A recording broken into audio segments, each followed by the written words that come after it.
today in the kitchen we are making some mint teas. And so I have over here two different types of mint. This one on the right is mojito mint, and this one is chocolate peppermint. So both of these are in these pots, infusing. I bring them to a boil, cut up the leaves. The more you cut them up, the more surface area there is, but don't make yourself crazy cutting them up really tiny. So I put them in and let them steep. And it's a good thing to add, if you're going to add sweetener like a maple syrup or honey, then this is a good time to add them. You can do it afterwards, but it's easier to dissolve at higher temperatures. These are super easy to grow in the garden and easy to maintain. The only downside of these is that they will spread and take over an area.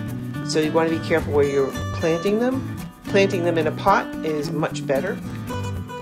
And then I use this right here this is a glass jar, and I fill that up with the teas and put it into the refrigerator to get it cold in the summertime.